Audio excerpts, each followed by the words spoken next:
Abusia ha de tutu so asema sisi deja. Breaking news amede bra ne say Russia for asoma omo cargo plane pa kesiye pa Bambala. Or the first aid me kire enuro eni nuane eniema bebre e de egu omo cargo plane efiri Russia ano ne Azerbaijan nti omo de yakosi Azerbaijan a efa ho na e de awura mu ewo Iran because of say omo close airspace nti container akese no enye ni maketwa say ye fan kop support Iran for which they will say Iran for ne Russia for no muti say there is a cordial relationship, there is secret somewhere o ma sign a bond BSC say we kwa hochire mu a we be ba bebo an eninti European Union for atena say saadi we a akoso ama Russia for akoma Iran for niema no e support o mo no abuama eye Russia for every day bia no omunya $150 million of oil every day bia ntokwa we a ekoso no free day one almost starting ntokwa no Iran for abie Hormuz mu Strait of Hormuz no wa bie kwanu mu dia ma eye Russia for and every day bi mutime twi oil $150 million per day. Inti imagine dabe na ntokwa na bewi na time be na almost start here. Inti European Union for us na almost say ye ka omanya okuta oil pa e Russia because of say Iran for abie Hormuz na mo enam say omuni omumi na ka muti abomunti inti omunhwe ni yi na de keka kono de enye yenti mu asem. Mojtaba Khamenei's camp can point to an early diplomatic win as Putin moves quickly to lend a helping hand amid war. Did Russia and Iran just checkmate America? United States bashed by this big genius move by Russian President Vladimir Putin.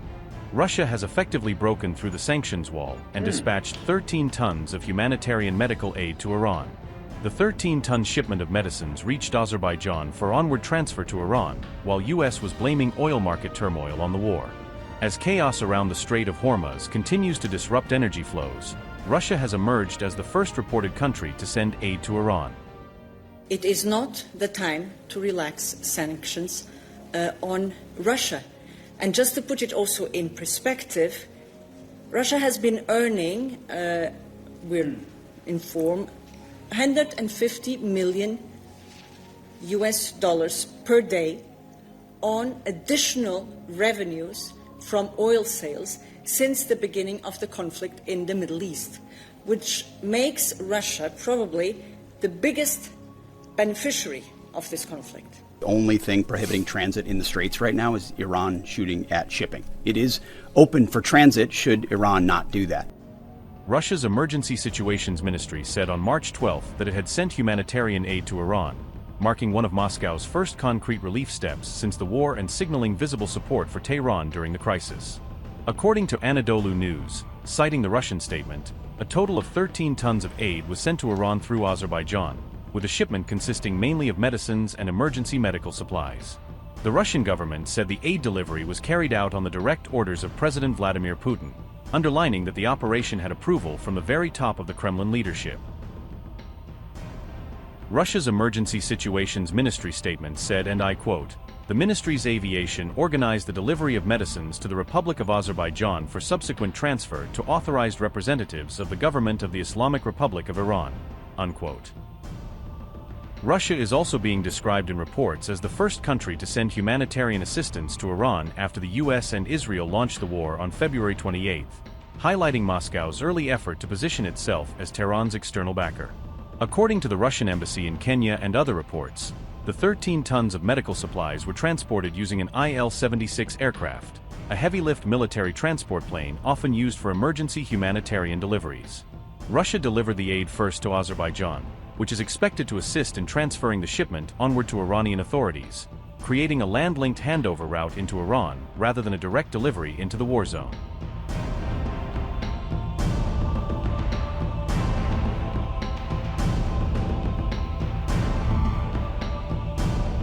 Meanwhile, the United States and its European allies appear increasingly divided over the issue of sanctions relief for Russia.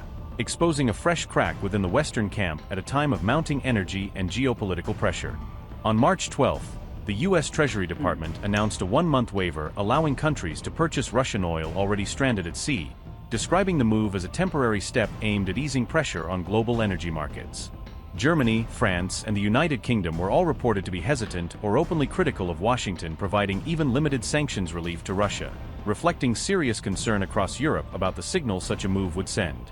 Despite pushback from key allies, Trump went ahead and temporarily eased the Russia-related sanctions anyway, showing that the White House was willing to override European objections in order to address the oil market shock.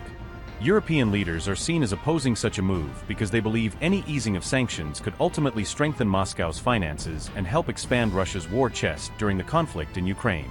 Meanwhile, European Union voices and Commission-linked officials pushed back sharply against the U.S. decision, arguing that this was not the time to relax pressure on Russia while war-related energy turmoil continued to reshape global markets.